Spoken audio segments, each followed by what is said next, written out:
Good morning sa lahat. Tara, basa na tayo ng ating libro guys. Magandang balita, Biblia. 29 November 2024, nandito na tayo sa aklat ng Juan, chapter 16. Pakisabayan ako ng basa ng pari-pariho tayo dito matuto sa salita ng Diyos at sa history na rin ni Jesus.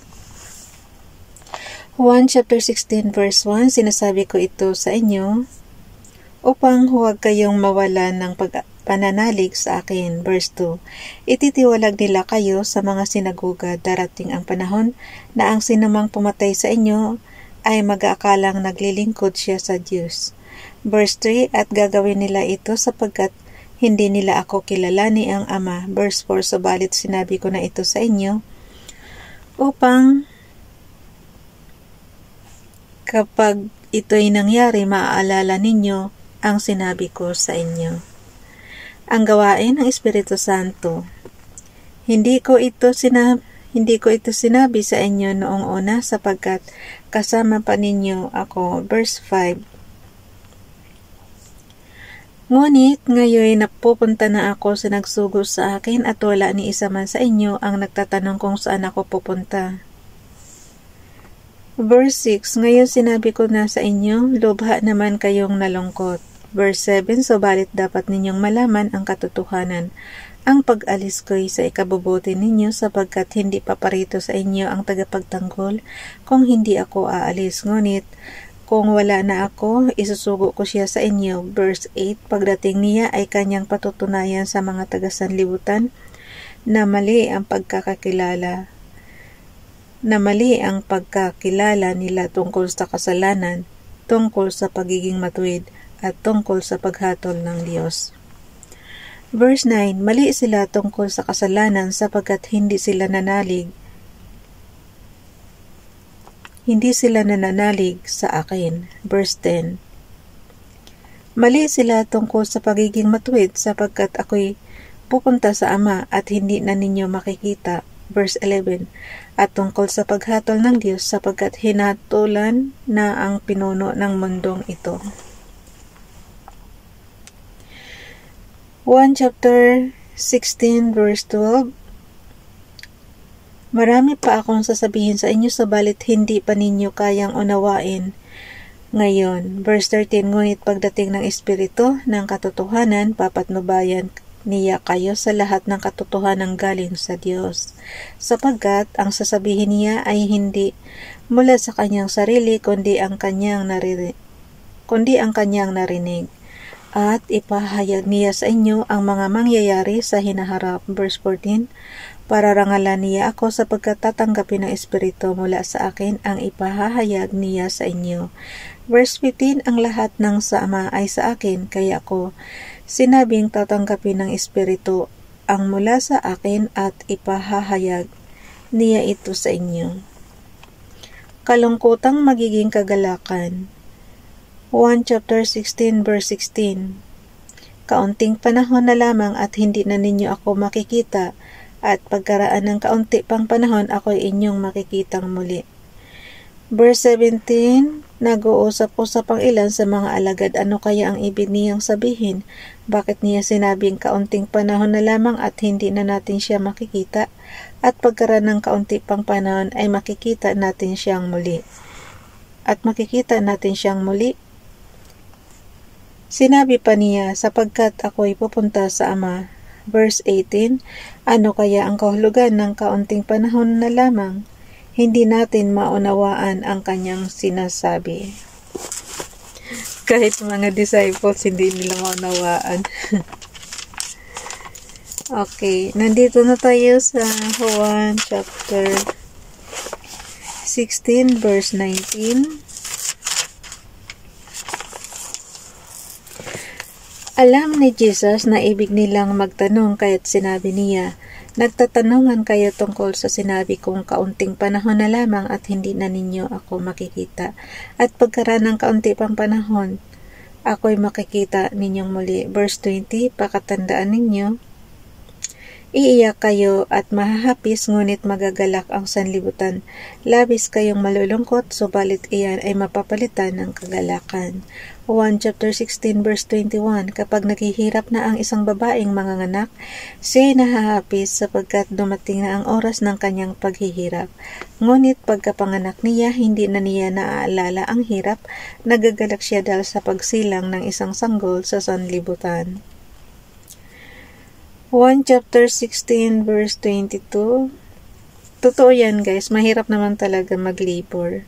Pagka buntis ka, diba, ang bigat-bigat ng tiyan mo kasi syempre sa sobrang laki. 9 months mo ba namang lalo na yung mga nasa 9 months ka na talaga, yung mga anak ka na, talagang ang hirap. Pero pagka kasi diba, mabigat nga siya. Tapos pagka nakalabas na, parang ang gaan-gaan na ng pakiramdam mo. So, ganun talaga. Verse 22. Ulitin ko yung verse 21 guys. 1 chapter 16 verse 21. Kapag naghihirap na ang isang babaeng manganak, siya ay nahahapis sapagkat dumating na ang oras ng kanyang paghihirap. Ngunit pagkapanganak niya, hindi na niya naaalala ang hirap. Nagagalak siya dahil sa pagsilang ng isang sanggol sa sanlibutan. Ay, ako hindi ko nakalimutan yung hirap ko sa panganganak kasi after ng manganak ako guys. Tapos di ba natahi ka na kasi di ba pagka manganganak ka, hihiwaan ka talaga niya tapos manganganak ka. Nangyari sa akin, after na ako natahi na lahat, para ako nahihilo. Tapos, para akong basta talaga dizzy yung pakiramdam ko, parang umiikot yung paningin ko. Tapos, yung pala, kailangan bawasan ng dugo. So, mararamdaman mo talaga yung tahi ka na, tapos dudukutin pa yung palabasin yung dugo. Parang, alam mo yun, naranasan ko talaga yung hirap na after manganak, hirap pa rin kasi nakakaramdam ako ng hilo. So yun, tapos yun nga, mararamdaman mo na talagang pinapalabas yung dugo mo. Nakatahi ka na noon ha. Tinahi na yung last mo, tapos pumbasa na binabalak na sa dati, pero nararamdaman pa rin yung yung pagdukot na palabasin yung dugo mo. Ewan ko lang, basta yun ang pakiramdam ko nung time na yun. Kasi sabi ko, Dok, nahihilo po ako. Tapos yun, nila. May ginawa na ulit sila sa akin yan. Bumalik na ulit ako sa normal. Pero syempre nararanasan mo pa rin yung hirap. So yun yung guys, yung verse 21. Kasi dito nasabi, nakakalimutan mo na, pero ako hindi ko nakakalimutan yung hirap tsaka sakit. Okay, verse 22. Gayon din naman kayo, nalulungkot kayo ngayon. 1 chapter 16 verse 22. Gayon din naman kayo,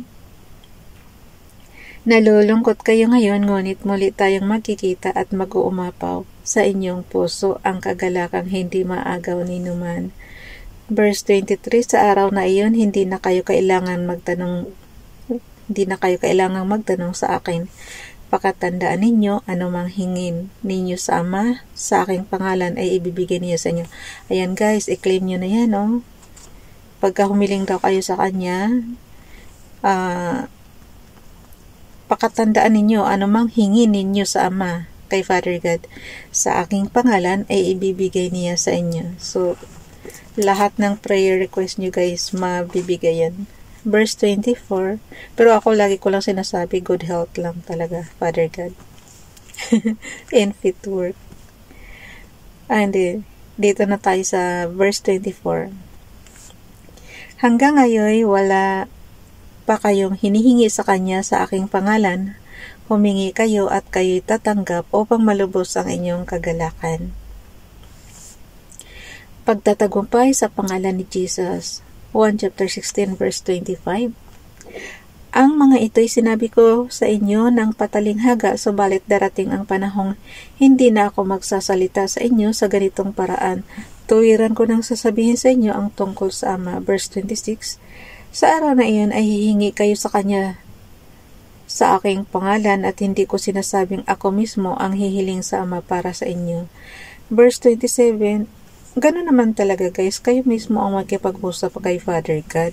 Katulad nitong ginagawa natin, tuwing madaling araw, sinisingit talaga natin yung pakikipag-usap sa Kanya. Gano'n talaga.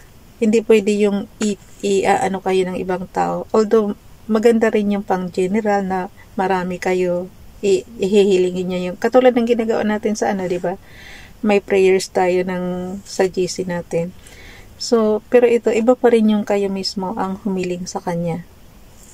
Ulitin ko lang yung 1 chapter 16 verse 26. Sa araw na iyon, ay hihingi kayo sa Kanya sa aking pangalan at hindi ko sinasabing ako mismo ang hihiling sa Ama para sa inyo. Verse 27, kaya matuto kayong manalangin guys. Matuto kayong kailangan pag-aralan nyo na kung paano magdasal ng pansarili nyo. So yun.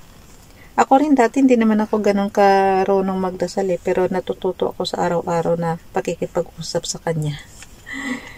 Ganun lang naman yan. Practice lang naman yan. Matututo din kayo. Okay, ulitin ko yung verse 26. Sa araw na iyon, 2 beses na natin ito inulit. Sa araw na iyon, ay hingi kayo sa Kanya sa aking pangalan at hindi ko sinasabing ako mismo ang hihiling sa Ama para sa inyo. Verse 27, mahal kayo ng Ama, minamahal niya kayo sapagkat ako'y minahal ninyo at naniwala kayo na ako'y nagmula sa Diyos. Verse 28, ako ngayon nanggaling sa Ama at naparito sa daigdig, ngayon aalis na ako sa daigdig at babalik na sa Ama. Verse 29, sinabi ng Kanyang mga alagad, ngayon po'y tuwira na ang inyong pangungusap sa amin at hindi na patalinghaga. Verse 30, ngayon alam na po naming alam ninyo ang lahat ng bagay at hindi na kailangang tanungin pa kayo ni naman dahil dito naniwala po kami na kayo'y mula sa Diyos. Verse 31, sumagot si Jesus, talaga bang naniniwala na kayo? Verse 32, darating ang oras at ngayon na nga na magkakawatak-watak kayo, magkakanya-kanya kayo ng lakad at iiwanan ninyo ako. Gayon man, hindi ako tunay na nag-iisa sapagkat kasama ko ang Ama. Verse 33, sinabi ko ito sa inyo 1 chapter 16 verse 33. Sinabi ko ito sa inyo upang kayo'y magkaroon ng kapayapaan sa pakikipag-isa sa akin. Magdaranas kayo ng kapighatian sa mundong ito. Ngunit tibayan ninyo ang inyong loob na pagtagumpayan ko na ang sanlibutan. Bukas na itong chapter 17 guys. Natatagalan ako kasi nagko-comment ako parati. Siyempre kung ano yung experience natin sa panganganak, isinishare din natin. Kung ano yung nababasa kasi natin dito. So, ano natin yung sa generation natin. Ganon din yung yung karanasan natin. Siyempre maganda naman i-share natin din dito. Okay, bukas na ito guys. Bye everyone. Yung chapter 17. Bye everyone. God bless.